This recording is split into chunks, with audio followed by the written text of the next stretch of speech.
Welcome to Blockchain Recorded, the podcast for the tech curious, where we talk about anything and everything related to the exponentially evolving crypto, blockchain, and Web 3.0 space. Our mission is simple: to share knowledge, facilitate discourse, and help evolve education in blockchain fundamentals, decentralization solutions, and relevant use cases for today's digital economy. We at Blockchain Recorded are not registered investment advisors and do not deal with financial or trading token elements, nor offer any licensed financial services. The content of this podcast is for informational and educational purposes only, while the opinions of all parties involved are their own. I'm your host, Nina Tserar, and now let's talk blockchain.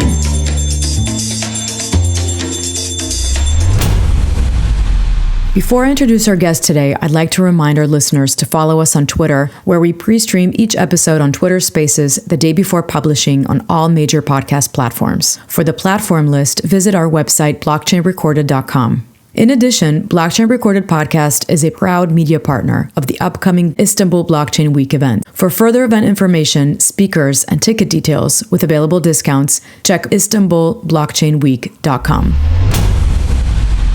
This episode is dedicated to the Web3 Stronger Together ecosystem initiative and its first virtual summit, which took place between March 1st and March 4th, 2023 in Evveland's Metaverse, a virtual platform uniting several hundred Web3 leaders and thinkers, over 100 projects and speakers, and over 5,000 attendees from across the world. The purpose of Web3 Stronger Together, with which Blockchain Recorded is a proud media partner, is to demonstrate to the crypto community that the Web3 ecosystem is strong, solidary, active, and committed to furthering innovation despite the status of the market and nature of price speculations. It emphasizes the importance of fairness, inclusivity, diversity, and sustainability to furthering healthy Web3 fundamentals. The summit included many panel discussions with assigned topics, which Blockchain Recorded is redistributing in audio form. The 6th panel discussion on March 2nd and 15th panel overall explores DAOs for social good. The speakers were Cedric, Delport, film producer, director, and founder of WildMeta.Earth gaming platform; Lacey Hunter, co-founder and CEO at TechAid; Hans Koning, DAO advisor and core member at PivX; and Ganesh R., co-founder and CEO at Firebond. The panel explores the trajectory of DAOs, their challenges, and how to leverage them for social good, with the importance of understanding their value proposition and potential for innovation. The following is the panel's discussion hosted by Laurent Perello, the leader behind the Web3 Stronger Together ecosystem initiative. We do apologize for potential audio drops due to choppy internet connections. We edited the recording to the best of our ability. Everybody, I'm ready, excited to hear what our guest will share about the topic, DAOs for social good. It's something I'm really following. I really do, but it's one of the domain where the Web3 DAOs innovation can bring a lot of value. I'm very curious to hear your thought, your point of view. Welcome, Hans. Welcome, Cedric. Welcome, Lacey. I will ask first quickly to introduce yourself. Let us know what you are doing, Web3, and I like also to hear why are you there. Let's start with Hans. Thanks. Okay, thanks for that introduction, Laurent. Hello, everyone. My name is Hans Koning. I'm from Amsterdam in the Netherlands. I've been involved in the blockchain since 2013, 14, 15, I guess. And I always had a strong interest in what the root cause of blockchain is, and that's actually its governance structure, its decentralized aspect. So I've always been involved in DAOs and in governance thereof. And my involvement has not been limited to, but focusing on DigiByte, PivX, Metabrands, Neptune Mutual, and a few other projects. And I personally prefer to focus on the governance aspect. And I see Web3 where a lot of things we've created, established, and developed in the past are coming together. Trustlessness, open source, decentralization, permissionlessness. And DAOs definitely are a great tool to bring the social good together. And I'm sure and look forward in touching on that further. So with that, I would like to pass it on to the next speaker. Lacey, welcome. Thank you so much for having me. This is an awesome event series, and thank you to the team for all the work putting this together and bringing together some really awesome folks. I love the internet and technology because we can all see each other and we can learn from each other and we don't have to be in the same place. So I'm Lacey Hunter. I'm from Seattle, Washington, which is where I'm at right now. I've only really been working in the Web3 space for the last year and a half. I was introduced to it actually in 2017 in a venture capital competition, of all things, where an entrepreneur had built a basically continuum of care medical records company where the patient had self-sovereign identity and that could kind of follow them from the hospital to the urgent care to outpatient and whatever it was. And I'm a former banker. And so I saw this and thought, this is amazing. The amount of efficiency, the amount of transparency, the amount of redundant effort that's going to just suddenly go away. Like, this is phenomenal. And so the venture that I'm leading right now is sort of fast forward from 2017 till, early 2022. I spent my time working at Amazon, doing a lot of different things, finance, product management, supporting Amazon Fresh. And I happened to be in Davos last year and attended a panel where I learned really about the challenges in the humanitarian aid space, not only for provenance of goods and understanding where things were coming from, but making sure that people actually received what they needed where they were. So I learned there's not a demand signal. There's not a lot of great record keeping, like all of these things that are solvable via supply chain and are especially like a great use case for blockchain. For all the things donors want to see, where is my money going? NGOs and folks that are trying to help the people that need help want to know where they are, what they need, but they want to do it in a secure way. So they're not exposing them potentially to bad actors. So with that said, the venture is called Tech Aid, but we're basically an infrastructure play. I say we're Web 2.5 right now because what we went through some market research is that, with the original vision of Tech Aid was that it would be a DAO, but talking to customers, doing market research, kind of being out in the field, saw, wow, there's a gap in sort of all. We will dive in all of this challenge with a concrete experience, and I'm really excited to hear this. Cedric, welcome. Cedric is in holidays, but with us, it's the magic of committed people. Thank you. Yeah, absolutely. I'm in Egypt, but normally I'm based in Paris. And so happy to be there too. Congratulations for the invitation, for all the team of the greatest Laurent, Perello, MC of pod. So here I'm coming because I'm launching a Metaverse, that will be based on a blockchain game to promote wildlife and nature conservation, all through specific tool that is DAO. And the idea is really to put people directly into DAO with project for everyone and to have impact. Because I'm here because I really think that blockchain can revolutionize a big game changer in impact and charity business in general. Thank you. I will start our discussion. We talk about DAOs for social good, how leveraging a decentralized autonomous organization to tackle global change. But before going through Lacey experience, Cedric vision, Hans, you have a pragmatic experience since a moment, a strong background. You have been really active, contributing strongly, constantly through bear market. Can you tell us what's your current analysis regarding the evolution of DAOs since the beginning to today, and what we have faced, or maybe what we are still facing to really see DAOs being able to deliver massively acting for social good? What is the current situation?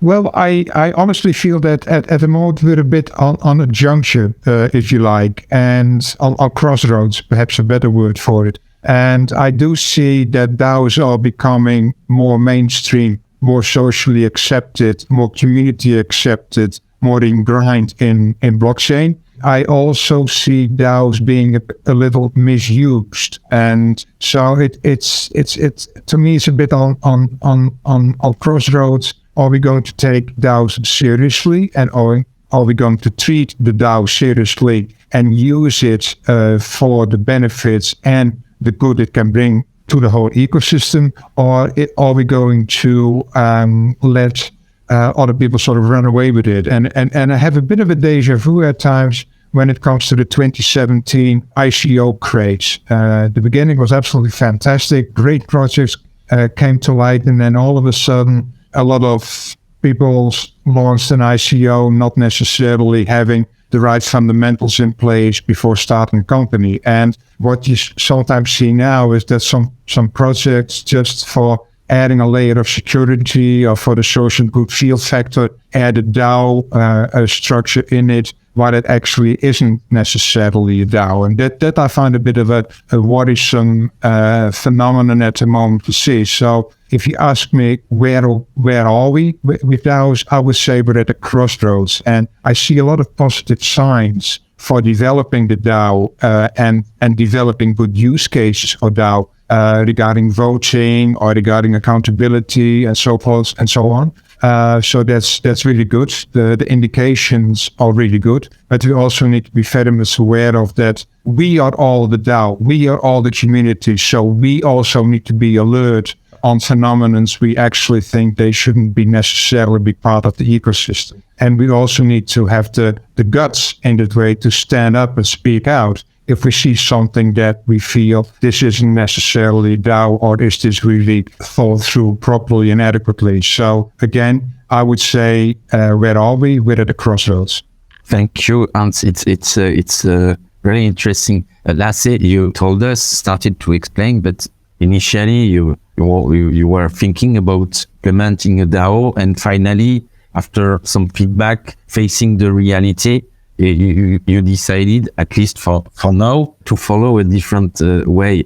Could you explain why? Is it a lack of understanding? Is it a legal issue, complexity, a mix? What is your feedback? I'm really curious to hear. Yeah, absolutely. And great question. So it's definitely a mix. There's a couple of sort of headwinds, and it's great to hear from Hans that we are at a crossroads, because I'm hopeful that with more mainstream adoption and with better use cases that people can readily think of and say, that's an amazing use case for a DAO. So actually, I bet Cedric probably has some examples maybe from his work in development and production, and making innovation cycles go faster when you can kind of vote together and see what everyone's voting on and how governance is working, but a combination of things. So there's still some challenges with just the reputation in general of like, isn't blockchain and anything sort of on chain for decentralized finance and speculation. So like so there's that aspect that you already have to sort of get folks on board with. And when you're dealing with a customer group where it's very sensitive, obviously you're trying to do good in the world, and trust is paramount. So you kind of have that headwind first and foremost. And then secondarily, legally, there are challenges that I think are probably all well aware of, where you have to be careful where it's incorporated. And to Hans's comments, are you actually set up to be a proper business? Do you have the fundamentals in place before you just sort of spin up a DAO and launch it? Like, those are really critical things to think through. And here in the United States, it's not the most regulatory friendly environment. And so that's real, where if you have something that's set up, the SEC decides like, we see what you're doing here and we don't like it. Like, you're done. You're gone tomorrow. Yeah. It's a real challenge. Yeah. But yeah, and then the third thing I would just bring up quickly is just UX and like ease of use. So, because ideally what you want is to have this amazing infrastructure just running in the background where it just works and it does what it's supposed to do. But it's also been difficult to find like the right protocols where it would be very easy and a very clear story to say, here's kind of the end-to-end solution. So I'm still hopeful that we're going to get there. But for now, it's like, okay, great. We have longer term aspirations of spinning up a DAO or DAOs. But in the meanwhile, there is amazing tooling and tech that's Web2 that we can do it, prove out the use case, and then be actually my CTO from my last company challenged me, like, go line by line and understand like which pieces warrant, either being part of a DAO or being on chain and which don't, and have a very high standard because it's also expensive. It's not the most user friendly. So there are challenges. But I think there's just, kind of a mix of factors. Thanks for sharing your experience. Two things. We have a Web3 Stronger Together partners somewhere here, Chair EO. I will share with you some information, and I engage you to discuss with them, because they develop a protocol dedicated support NGO and solving some. And I think there is a few combination. Cedric, you are in your project. DAOs will have an important role, and you aim to engage your users and community through the DAO for good, contributing to fight against the climate change. And not only, could you explain what you have imagined and which challenge you think you will have to handle?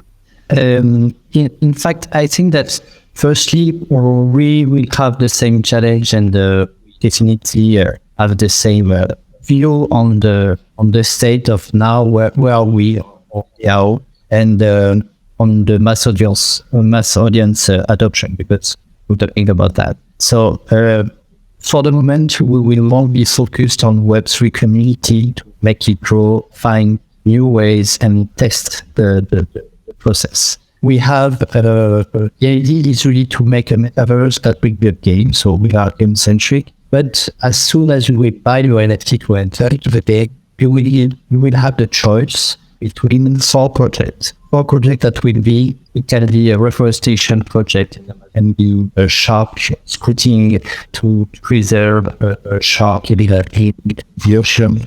It can be many projects. We are building partnership with many projects everywhere. And the idea is to, as soon as you make one step, you trigger your project and you are part of a DAO with the project holder. And so we make lots of evangelization application with the holder to make them understand that they will have to change their mindset, that they will have to be focused on their community. It will not be a check that will come to manage that project. It will be something that will make some very short run. It will sync with them to the project, to the roadmap of the project, to create mainly milestones to address their community, to engage them more and more and more, and to create a real link with the team. So we will take all this time, these 2 years between maybe the first mass solution or the first shift to create this and to do this. And I think it's a great opportunity. It will be long between tools. I think that we need to develop tools to be more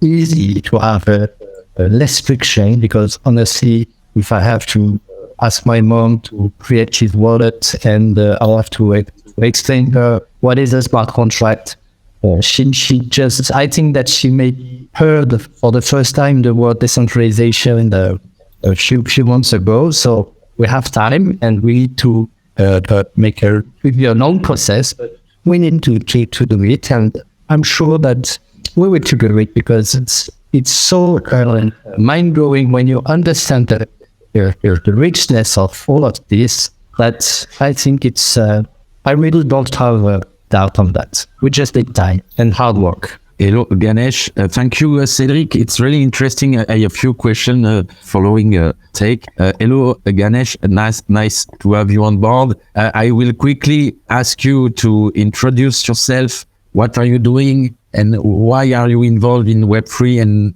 we will come back to our discussion. Okay. First of all, I apologize for the delay. No worries. Yeah, that's some Michelle on my side. But really happy to be here. So maybe I'll give you an introduction of what I'm trying to do as well. I'm the founder of Firebond, and what we do is essentially we're kind of really building a very strong infrastructure for DAO operations. So if you could imagine maybe Notion, Trello, we are kind of building that for Web3 communities and DAOs. So I've been in the Web3 space for the last 2 years, and primarily I was engaged with community management for the last 1 year. And I saw the main issue is that when it comes to community management or DAO management, it's all being done on Discord and Telegram, which are mainly like community channels. So we decided to just take a heavier take on providing that infrastructure so that we could continue or empower mission-driven communities out there to do what they do best at. It's a good point. Welcome. And I'm glad you joined us to contribute, because after this first round, what I keep in mind, there is no DAOs and we can't solve any, we can't contribute for social good without a community. And it's a challenge to engage in the long run the community. You also face some legal aspects, regulation aspect, and it's a reality. So There is two approach, saying I try to be compliant or I do it and let's see. And also the tools and simple tools. We also have discussed during a previous panel about mixing Web 2 and Web 3. How long do you think and what we should do to better involve people and explaining to each crypto people involved in crypto blockchain that contributing to a DAO, whatever is the DAO, and even more if it's for social good, it's also contributing to the whole ecosystem, not just, and it's not necessarily trying to get a quick profit value, but it's contributing to the growth and the sustainability and the, let's say, the perception of regulators and outside non-crypto people to restore, let's say, the reputation that we can have with all hack and scam we have seen last few months scandal. Okay, very interesting question. I think that Laurent.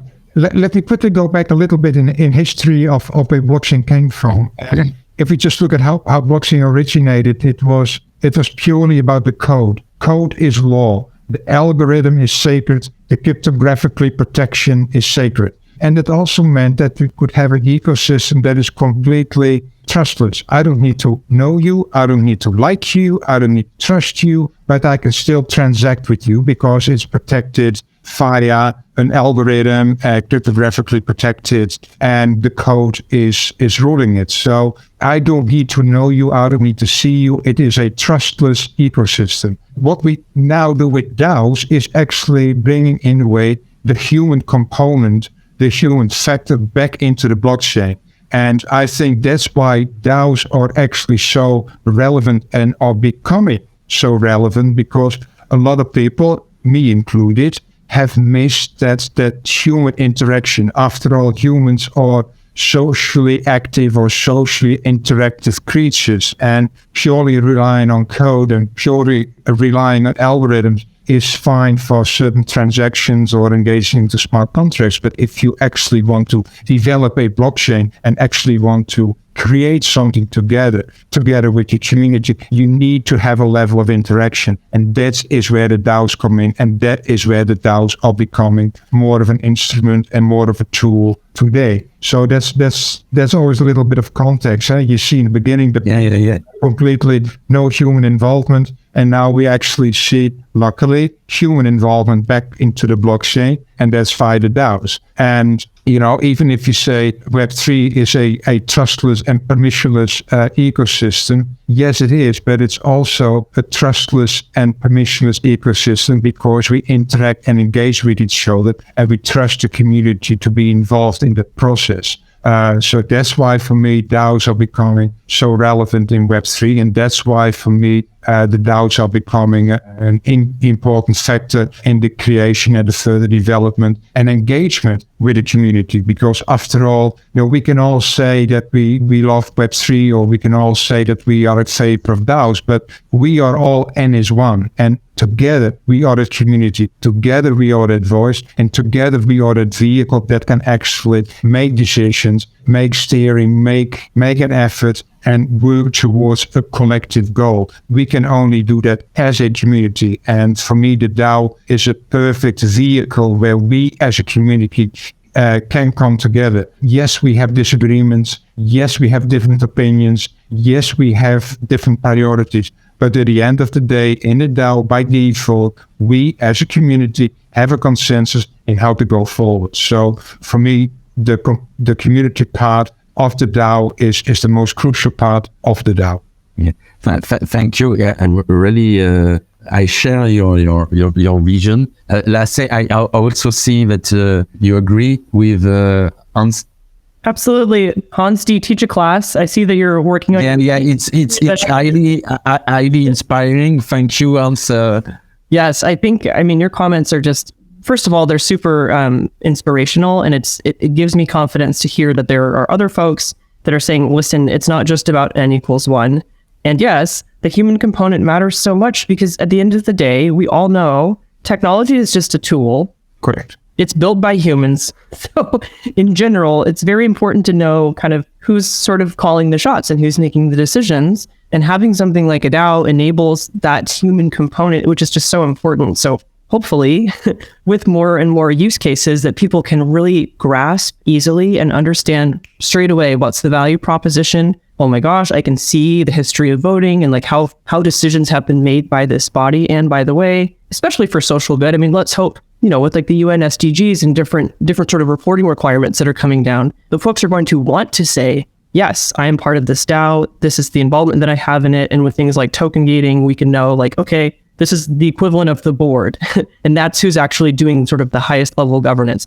This is the level that's the community. And we can see the interaction over time and really understand how organizations have been shaped. Because right now, you got to go back, read through meeting minutes. I mean, it's all very sort of, old school, archaic, or go back, read the publicly published financial statements and, MD&A, and that's fine. But man, the cycles of innovation and the ability to get really good feedback from trusted individuals, like the DAO is the perfect mechanism to enable that. So super, super inspired by your comments on.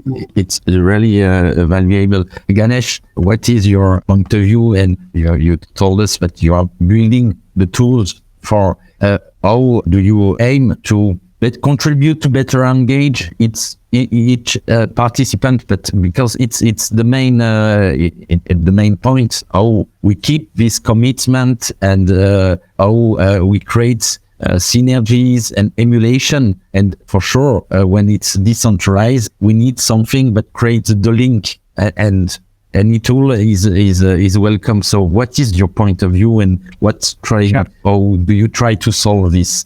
Yep. For sure. I keep thinking about these kind of problems every day, right? Before I share a bit more about the tools that we're trying to build, I'd like to go back how things were done prior to how DAOs existed, right?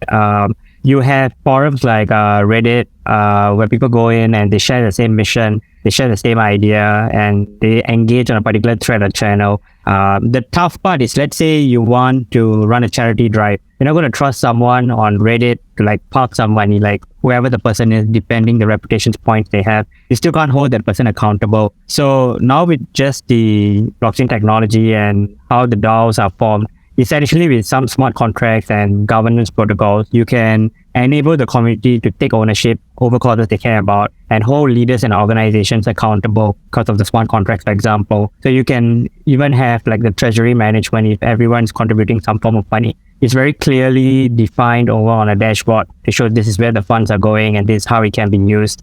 I think Lacey highlighted a very key point, and that's what we're thinking about. Like when you want to start building a mission and initiative, you want people who are most passionate about that mission.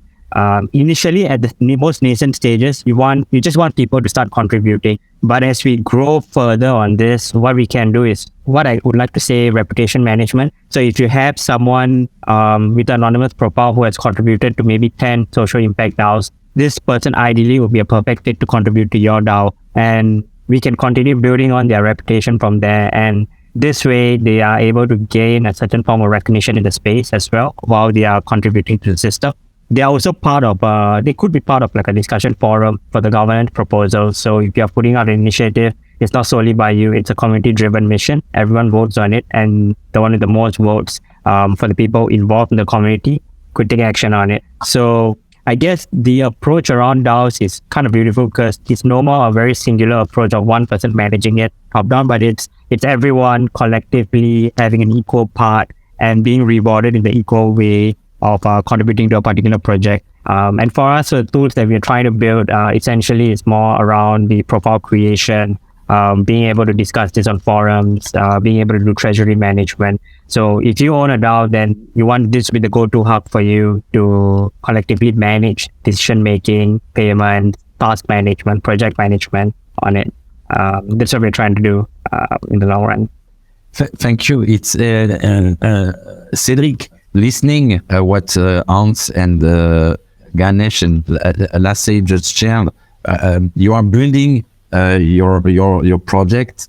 How inspired are you? What do you keep in mind? What will you implement? Do you see some solution to some fault you have? I totally agree with Hans. I think that code is low, but community is key.